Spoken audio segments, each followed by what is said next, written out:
Et pour commencer, les amis, cette une, je le dis également aux auditeurs d'Europe 1, le JD News avec ce gros titre « Laissez-nous vivre ». Mais oui, arrêtons de nous interdire de manger de la viande, arrêtons de nous interdire de prendre l'avion, arrêtons de nous interdire d'aimer tout simplement la France. Voilà, le ras-le-bol contre les délires écolos, c'est la thématique. On va en parler beaucoup ce soir avec nos invités.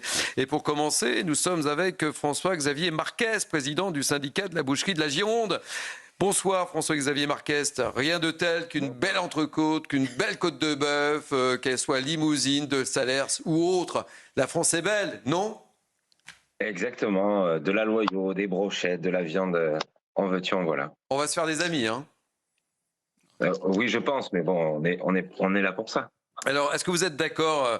Il faut vivre, il faut on en a ras-le-bol de ces interdits. J'ai l'impression qu'en France, on ne compte plus les interdits, à tous les niveaux, quels qu'ils soient. Ah non, mais c'est tout le temps, c'est tous les jours. On veut infantiliser les Français, on veut leur interdire de vivre. Et heureusement, il y a encore des gens qui militent et qui luttent contre ça pour défendre nos traditions, notre ruralité, et ça fait bien plaisir. Mais vous le sentez, ça également, ce ras-le-bol des Français quand ils viennent dans les boucheries, etc., en disant bah oui, on va pas s'interdire de manger une belle côte de bœuf, surtout en ce moment, de faire un barbecue entre amis et de savourer la vie, tout simplement. Ils vous le disent, ça? Vous le sentez? Alors oui, tout à fait. Ils sont très contents de venir en boucherie, de se faire plaisir. Alors après, ils ont quand même diminué leur consommation, hein. Même les bons viandards ont quand même diminué. Fatalement, ne serait-ce que par le coût de la viande aujourd'hui. Oui, ça c'est vrai, il y a le coût de la viande, vous avez raison. Donc forcément, ça a un petit peu baissé, mais les gens sont toujours contents de venir chez leur boucher. Quel message avez-vous envie ce soir de faire passer justement à tous ceux qui veulent nous interdire de profiter de la vie? Alors, à ceux qui veulent nous interdire de profiter de la vie, laissez-nous tranquilles. Hein, vous faites ce que vous voulez. Si vous voulez manger des pavés de soja, libre à vous. Et bizarrement, ils sont en goût barbecue, hein, donc c'est rigolo quand même de vouloir avoir un goût barbecue et de pas manger de viande. Et laissez-nous tranquilles, laissez les Français tranquilles, laissez-nous profiter des bonnes côtes de bœuf l'été avec des frites et on sera très très contents. Merci beaucoup. Mais merci en tous les cas pour votre témoignage, François-Xavier Marquez, président du syndicat de la boucherie de la Gironde. Petit tour d'horizon, la parole circule sur ce plateau. J'ai choisi ce thème volontairement parce qu'il est rassembleur et on en a besoin au Félirock. Oui, ça me fait rire, on dirait un peu les bouchers de la résistance en fait, finalement. Il y a plein de... Non, mais c'est... Alors, je ne suis pas spécialement une viandarde, hein. J'ai même longtemps pas mangé de viande, donc j'ose le dire face à ce plateau. Mais vous comprenez l'esprit, hein, je vulgarise. En effet, c'est ce qui est fou, c'est de voir que tout devient contrôlé, tout devient normé et tout devient interdit surtout. C'est-à-dire que c'est comme un petit peu la cigarette. Bon oui, la cigarette, il y a plein de choses qui étaient dommageables, mais là ça devient absurde. Là c'est encore plus absurde, c'est-à-dire la viande, laisser les gens qui ont envie d'en manger, en manger. Enfin je veux dire, ça ne fait de mal à personne, ça fait vivre tout un terroir. Et parfois les écologistes oublient une chose, c'est-à-dire que le problème c'est que si on interdit tous les métiers de boucherie, il ne faut pas croire que les gens continueront à élever des vaches pour le plaisir d'élever des vaches. Hein. C'est-à-dire qu'à un moment il n'y aura plus rien. Donc c'est-à-dire à un moment il faut raison garder. Chacun est libre de faire ce qu'il souhaite tant que c'est tant que ça fait de mal à personne. Encore une fois, je trouve que tout ça devient un peu absurde. On en est arrivé à dire on a le droit de manger de la viande. Enfin, je veux dire, on est en 2025 et c'est presque un acte militant de dire ça. Parce que les écologistes ont gagné une bataille. C'est qu'ils ont fait en sorte que manger de la viande devienne un acte politique. Ouais. Que mettre de la climatisation dans sa voiture est devenu, selon eux, un acte politique et d'extrême droite, en fait. Manger de la viande, c'est d'extrême droite. Avoir une voiture au diesel ou pas, d'ailleurs, à essence, même maintenant l'essence, c'est compliqué. On écoutera Alexandre droite tout à l'heure. Défendre la patrie. Mais souvenez-vous, regardez, aimer le Tour de France, souvenez-vous, il y avait des polémiques, je me souviens, lors de, pas cette élection présidentielle, mais celle d'avant, on disait dans le meeting d'un tel ou d'une telle, il y a des drapeaux français, donc c'est d'extrême droite. Mais d'où le drapeau d'un pays et un symbole d'extrême droite. Même M. Roussel s'est fait attraper par LFI parce qu'il était devant la caravane Cochonou. Et donc dans le JD News, c'est pas bien. Non mais dans le JD News, moi j'incite tous les auditeurs, tous les téléspectateurs à l'acheter parce que c'est aussi une actualisation, vous savez, de la phrase de Georges Pompidou qui disait à ses ministres: arrêtez d'emmerder les Français. C'est ça. Laissez-les un peu tranquilles, laissez-les vivre. Les gens ont besoin besoin de respirer. Là, c'est le début de l'été. On vit quand même une période Et la rentrée pas facile, difficile, qui est pas simple. Si au moins on peut arrêter de faire culpabiliser les gens, et en plus on les fait culpabiliser pour des choses, je dis n'importe quoi, mais sur la voiture par exemple, les gens qui ont une voiture au diesel, c'est pas juste par passion du diesel, c'est que pendant des années, mais des précédents gouvernements ont mis en place des incitations, c'était moins cher d'acheter des voitures diesel, et le gasoil était moins cher. Et donc à chaque fois, je rebondis sur le mouvement des gueux d'Alexandre Jardin, à chaque fois en fait c'est toujours la même catégorie de population qui paye, et d'ailleurs ça rejoint le slogan de Nicolas qui paye, vous voyez. Non mais tout ça c'est un peu le même environnement de ras-le-bol de plein de Français qui veulent juste vivre et vivre comme ils ont envie de vivre, et ça gêne personne en plus. Allez, je poursuis le débat avec vous les uns les autres parce que je vous ai pas entendu, Rachel Kahn ni Bernard. Et les Français en tous les cas sont toujours plus nombreux à prendre l'avion, et ce malgré les taxes climat ou la honte de voler, cette fameuse honte.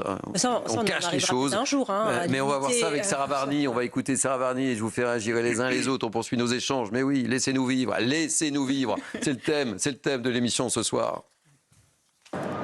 Même si les effets du réchauffement climatique inquiètent, les Français ne sont pas prêts à renoncer à la mobilité aérienne. Selon un rapport, 65% d'entre eux déclarent prendre l'avion, dont 33% au moins une fois par an. Pourtant, le transport aérien représente 2 à 3% des émissions mondiales de gaz à effet de serre. Mais les Français continuent de prendre l'avion, notamment les vols à bas coût privilégiés par les classes moyennes, car les prix des billets sont souvent plus avantageux que ceux proposés pour des voyages en train. Les Français se disent malgré tout prêts à faire des efforts pour limiter leur impact. 79% d'entre eux indiquent ne prendre l'avion que pour des destinations lointaines, et 63% disent même renoncer à certains voyages de loisirs.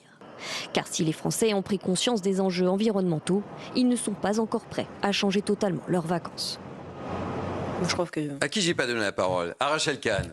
Vous sentez un peu est-ce que vous sentez brimé aujourd'hui, en 2025, en France, par rapport à tous les thèmes qu'on a évoqués, avec ces interdits? Alors c'est fou. Cette petite musique. Mais oui, il y a une musique générale. Vous la sentez ou pas? Bien sûr, je la sens. De l'interdiction, surtout un tribunal populaire permanent, surtout jusque dans votre intimité, jusque dans votre cuisine, jusque dans vos vacances.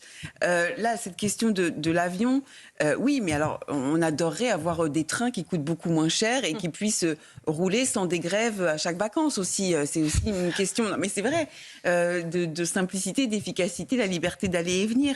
Après, c'est vraiment cette écologie punitive qui s'est fait connaître parce qu'elle était dans cette culpabilisation. Je crois que le programme aujourd'hui des Verts de l'extrême gauche, elle est positionnée d'une manière où finalement on entend parler d'elle à cause des trucs sur le barbecue, à cause de certaines choses complètement stratosphériques, et pas pour relever les défis d'aujourd'hui. Mais je trouve que vraiment, par rapport à nos enfants et le développement durable, faire éduquer nos enfants d'une telle sorte où il n'y a plus de différence entre l'espace public et l'espace privé, intime, où on a une liberté de choix, je trouve que c'est assez dangereux. Vous savez, j'ai l'impression, je pense que je suis l'un des plus anciens sur ce plateau. Voilà, je dis pas ça pour que voilà. Mais vraiment, j'appartiens à une génération où j'ai un peu le sentiment que, à mon époque, il y avait plus de liberté qu'en 2025. Oui. Il y avait une espèce de boomer. Non mais c'est vrai. Il est interdit d'interdire. On pouvait fumer dans les avions, c'est ça? Non mais même à tous les niveaux. Mais non mais à tous les niveaux. Je veux pas jouer le TGV. Je veux pas jouer le vieux schnock. Mais sincèrement. Bien sûr. Le constat, il est là. Il y avait plus de liberté à une certaine époque. Et puis il était revendiqué. Il est interdit d'interdire, c'était ça. Oui, c'est 68. Sous les pavés, la plage. Et oui. On est d'accord avec ça. Je crois qu'il y a quand même... Avant 68, il y avait quand même de la liberté. 68, c'est une autre liberté. Non, mais il est interdit d'interdire, c'est 68. Oui. Mais il y avait quand même...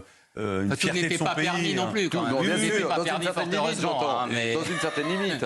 Mais quand même, force est de constater, mais là, le problème, c'est qu'on a un nouvel ordre moral, politique, économique et social de décroissance. Oui. C'est ça la réalité. C'est-à-dire qu'on est contre les entreprises, on est contre l'industrie, on est contre même le Made in France. La culture, on n'a pas parlé de la culture. On est contre les sapins de Noël dans les villes, il faut quand même le faire, puisqu'on refuse des sapins de Noël parce qu'on coupe des arbres. Bah oui. Donc il y a quand même une écologie punitive, une extrême gauche politique qui est extrêmement intrusive dans nos vies privées, parce que Moi, je comprends très bien qu'on n'aime pas la viande. On a le droit d'aimer le poisson. Faut pas non plus, je suis désolé, mais tout le monde n'aime pas la viande, mais c'est pas parce qu'on n'aime pas la viande qu'on est de droite, voire d'extrême droite, vous voyez ce que je veux dire. Donc il y a la liberté aujourd'hui. La liberté, c'est de se faire plaisir. Se faire plaisir sur une réserve, mon cher Thierry, parce qu'il y a aussi la médecine qui nous contrôle, puisqu'on ne doit pas aujourd'hui être obèse, etc. On ne doit pas prendre des sodas. Tout ça fait partie aussi d'un équilibre. Le problème, c'est que cette écologie punitive, elle rentre dans nos vies privées et elle veut gouverner notre chemin de vie. Et c'est pour cela, je trouve le titre excellent. Bravo. La phrase de Pompidou, elle est belle, mais depuis, il y a aussi Chirac qui l'a dit et d'autres. Arrêtez d'enquiquiner les francs, mais surtout, Chirac était mangé des pommes, pour ceux qui se souviennent. Construisons une économie plus participative, plus responsable, plus sociétale, et arrêtons ces ayatollahs de la vie publique qui font en sorte de nous empêcher de respirer. Voilà, et ça c'est dit. Et c'est dit parce que je le pense sincèrement en plus. Bon, alors je ne veux pas vous brimer. Pas moins sincère que vous. Je ne veux pas vous brimer. Je veux pas vous 2 ans, ça va être dur. Je ne veux pas vous brimer. Je ne veux pas vous interdire quoi que ce soit. Mais il est 18h13 sur Europe 1 et sur CNews. Et c'est le moment de marquer une pause. Okay. Et ça, vous m'autorisez ? Ça passe vite. On vous autorise. Allez. À l'inverse, c'est 2 ans. C'est ça. Parce que 2 ans, c'est long.